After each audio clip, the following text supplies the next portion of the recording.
منڈی بہاؤدین کے 17 نوجوان انسانی اسمگلنگ کی بھینٹ چڑھ گئے۔ نذر حسین جلیانی کی تفصیلات کے مطابق انسانی اسمگلروں نے قانونی طریقے سے یورپ لے جانے کے سفانے خواب دکھا کر منڈی بہاؤدین کے 17 نوجوانوں کو لیبیا سے اٹلی لے جاتے ہوئے موت کے منہ میں دھکیل دیا۔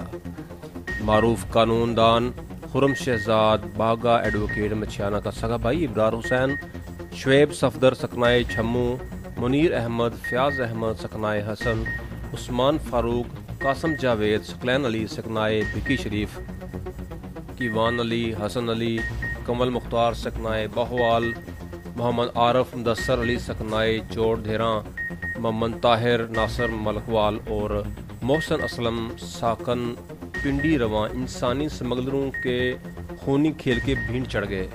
منڈی بہاؤدین کے 17 نوجوان یورپ کے لیے ڈنکی لگاتے ہوئے کشتی ڈوبنے سے جہاں بک ہو گئے۔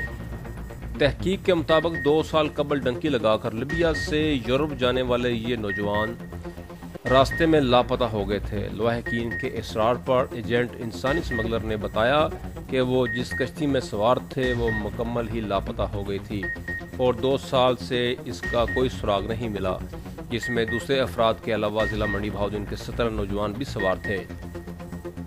17 جوان بچوں کی موت کی خبر سن کر گھر والوں اور پورے ضلع پر قیامت ٹوٹ پڑی۔ ہر آنکھ اشکبار اور ہر چہرہ افسردہ ہے۔